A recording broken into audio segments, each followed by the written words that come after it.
Bonsoir les enfants. Il est l'heure de notre histoire. Êtes-vous prêts? Celle que je vais vous présenter maintenant s'intitule « Le loup et la sorcière Bidouille ». Cette histoire, entièrement écrite et réalisée par le monde des enfants, va bientôt débuter. Mais avant de poursuivre cette histoire, les enfants, j'aimerais vous poser quelques petites questions. Vous êtes-vous brossé les dents? Avez-vous enfilé votre pyjama? Avez-vous fait un gros câlin à vos parents? Bien. À présent, je vous invite à rejoindre votre petit lit, à attraper votre doudou. Notre histoire commence.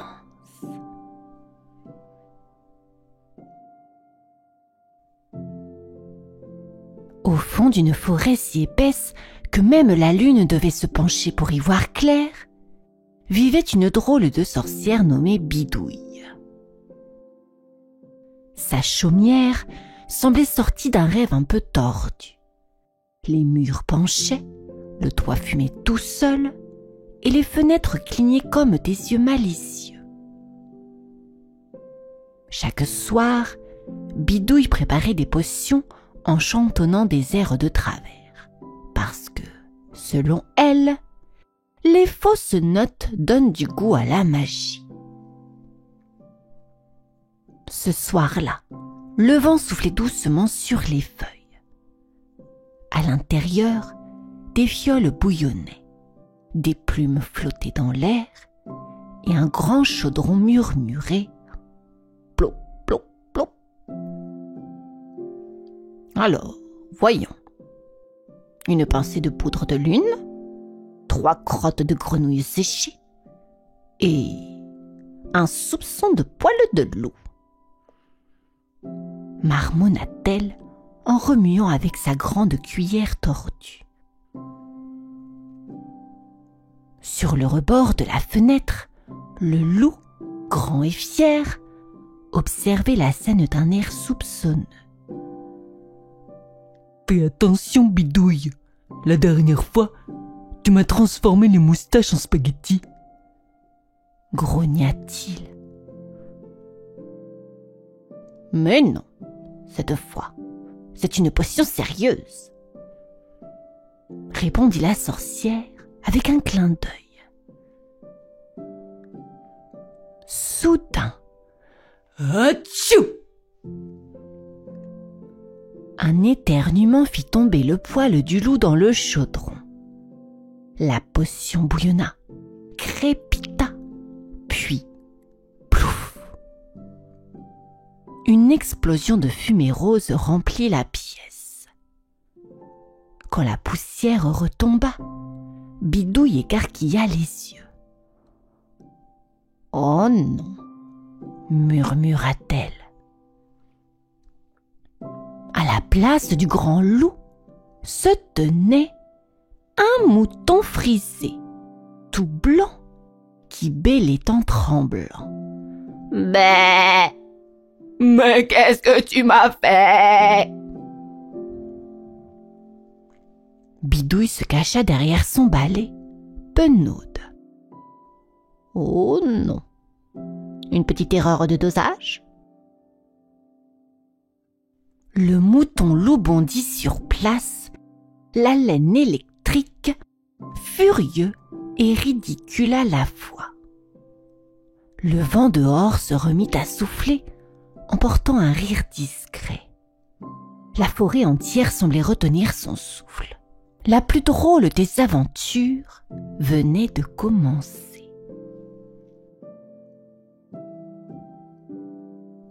Le soleil se leva lentement sur la forêt, déposant des paillettes dorées sur les feuilles mouillées de rosée.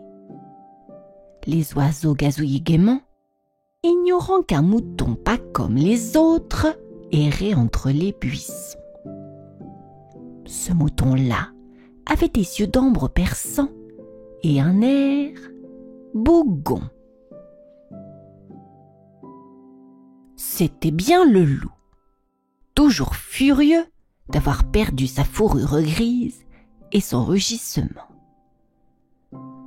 Il s'approcha d'un ruisseau et contempla son reflet. « Oh non, regarde-moi ça. Tout est frisé, tout rond. On dirait un nuage qui marche. » gémit-il.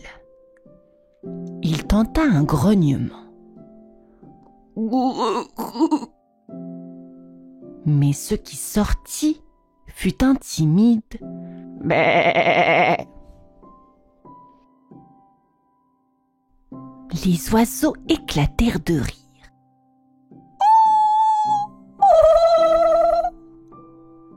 Le mouton qui fait le loup, se moqua une pie. Le pauvre loup sentit ses joues chauffer sous sa laine. Il essaya de rugir encore, de se dresser fier comme avant, mais rien n'y faisait. Les lapins du sous-bois se roulaient de rire.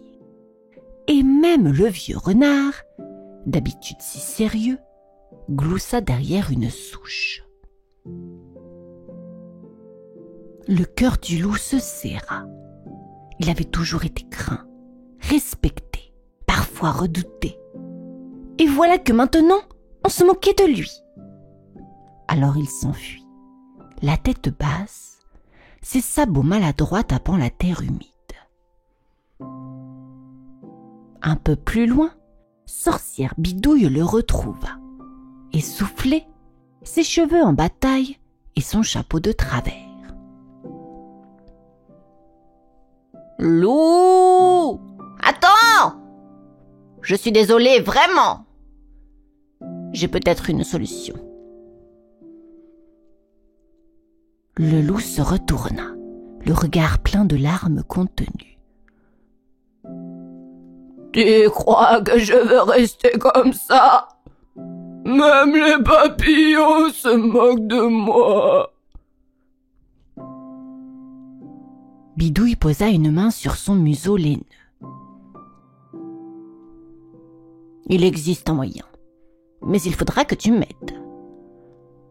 Pour redevenir toi-même, il faut préparer une soupe spéciale. Une soupe de rire d'enfant. »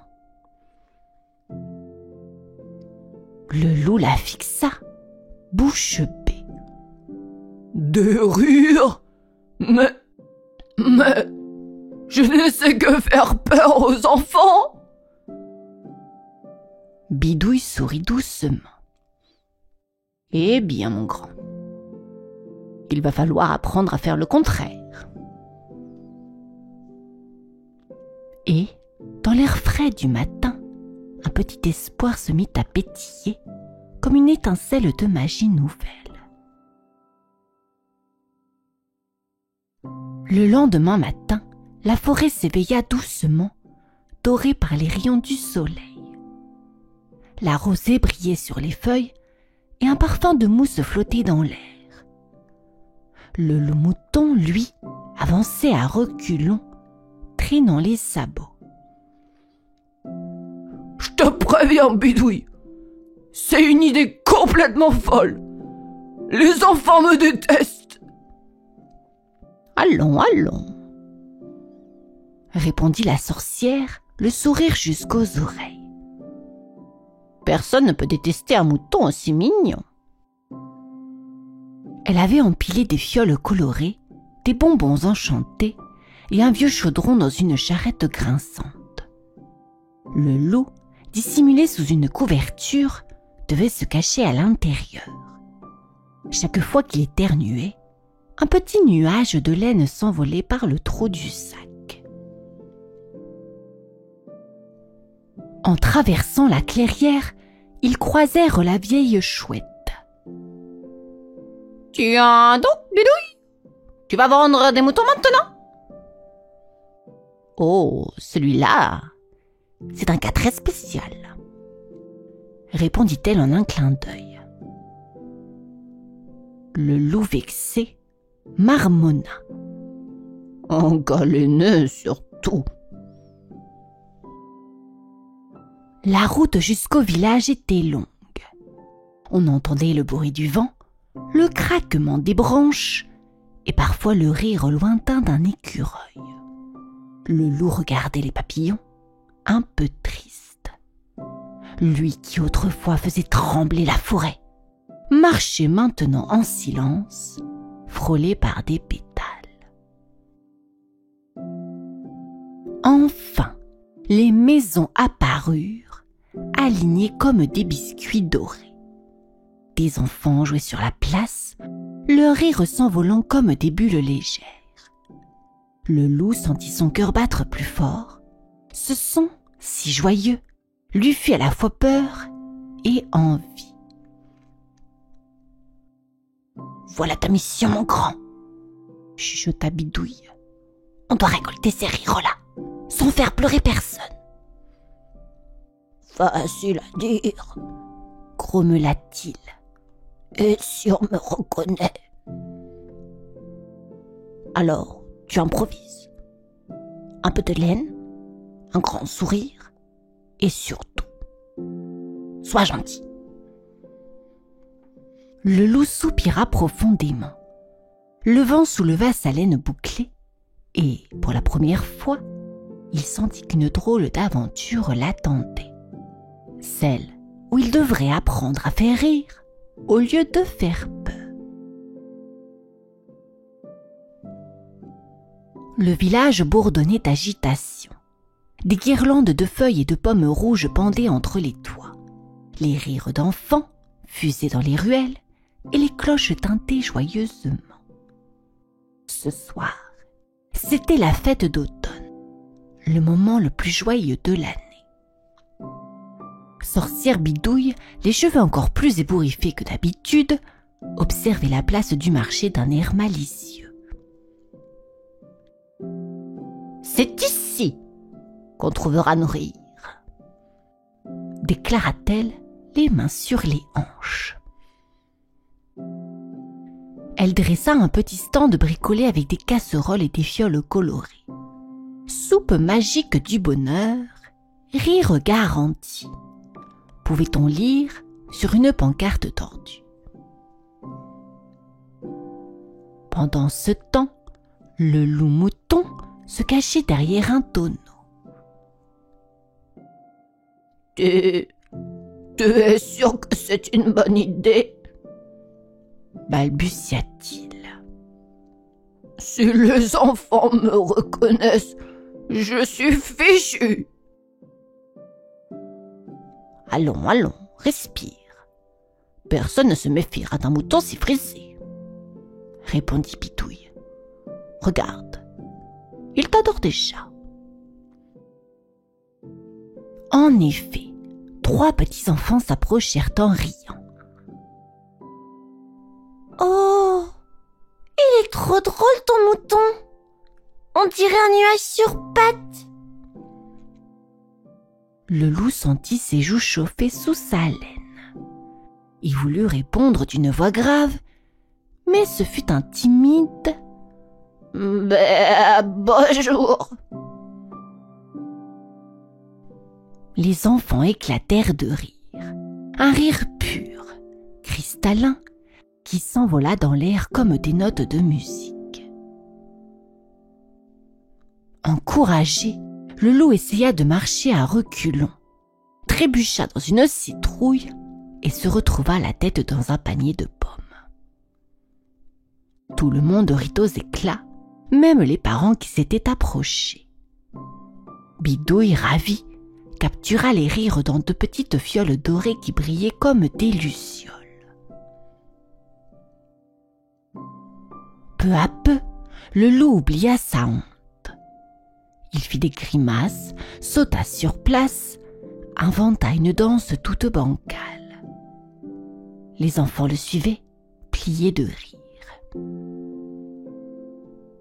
Et, sous la lumière dorée du soir, Bidouille murmura, les yeux émus. « Regarde-le, mon grand loup. Il croyait faire peur. Et le voilà qui fait briller des cœurs. » Le loup haletant leva les yeux vers le ciel. Pour la première fois, il riait lui aussi. La lune se leva doucement sur la forêt, ronde et bienveillante comme une lanterne suspendue dans le ciel.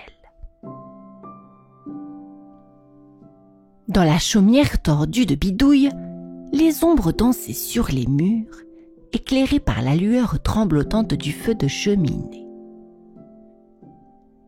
Sur la table, 3 fioles dorées brillaient doucement. À l'intérieur, les rires d'enfants scintillaient comme des bulles de lumière. « Voilà, mon grand !» dit Bidouille en posant une main sur le dos laineux du loup. « Nous avons tout ce qu'il nous faut pour la soupe !»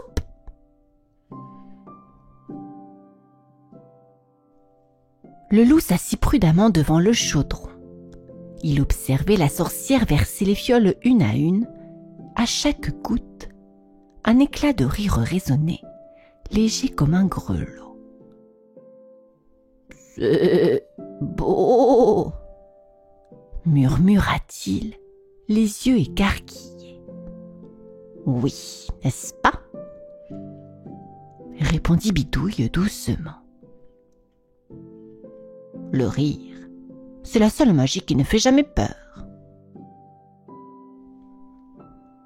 Le feu crépita et un parfum étrange se répandit dans la pièce. Un mélange de caramel, de mousse et de souvenirs heureux. Le loup ferma les yeux. Dans sa tête, il revoyait les enfants du village, leurs sourires, leurs rires qui résonnaient comme des chansons. Il sentit quelque chose de nouveau gonfler dans sa poitrine. Un sentiment chaud et léger. La fierté. « Dis, Bidouille, dit-il d'une voix hésitante. Et si je reste comme ça, peut-être que le monde n'a plus besoin d'un grand loup qui fait peur. » La sorcière leva les yeux vers lui, surprise. « Tu veux rester un mouton ?» Le loup haussa les épaules. « Je ne sais pas. Je me sens bien. » Bidouille sourit tendrement. « Bois la soupe, et ton cœur choisira pour toi. » Il plongea son museau dans le chaudron fumant. Une explosion de lumière dorée remplit la pièce. Des étincelles tournoyèrent autour de lui. La laine se mit à scintiller, et une douce brise emporta la poussière magique. Quand la lumière s'éteignit, Bidouille cligna des yeux. Devant elle se tenait de nouveau un loup, grand, fier, mais avec une mèche blanche et un petit bec coincé dans la gorge. Le matin se leva sur la forêt comme un doux secret. La brume glissait entre les arbres, les oiseaux s'étiraient, et la lumière dorée venait caresser la chaumière de Bidouille. À l'intérieur, tout sentait le miel et la magie fraîche. Le loup, redevenu lui-même, s'observait dans un vieux miroir tordu. Sa fourrure grise brillait, mais une petite mèche blanche bouclée restait plantée sur son front comme un souvenir de laine. Il pencha la tête, amusé. « Je crois que ma coiffure me trahit un peu. » « Elle est parfaite !» ricana Bidouille. « On dirait un nuage qui a perdu son chemin. » Ils rirent tous les deux, mais sous le rire, une émotion plus douce flottait. « Merci Bidouille, murmura le loup. Tu sais, avant, je ne comprenais pas pourquoi les autres riaient. Maintenant, j'ai l'impression que ça fait du bien à l'intérieur.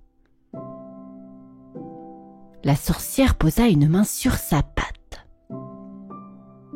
Tu as changé, mon grand. Et c'est tant mieux. On n'a pas besoin d'être terrifiant pour être fort.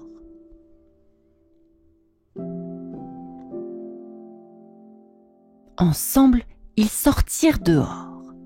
Le soleil filtrait à travers les branches, dorant les feuilles d'automne.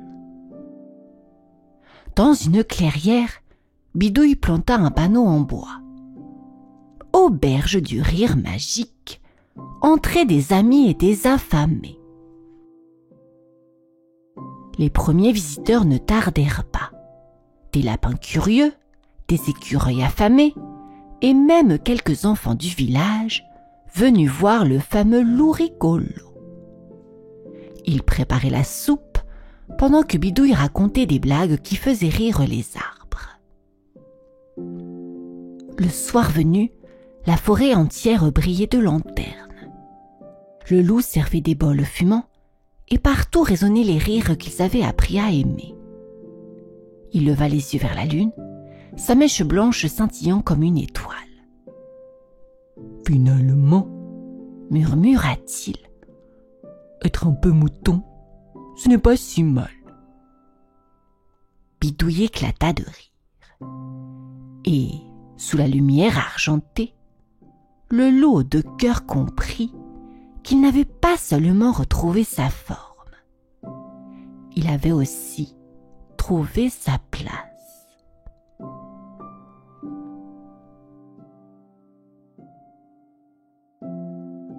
Cette histoire est à présent terminée, les enfants. J'espère qu'elle vous a plu. Je vous dis à bientôt et vous souhaite une bonne nuit. Au revoir.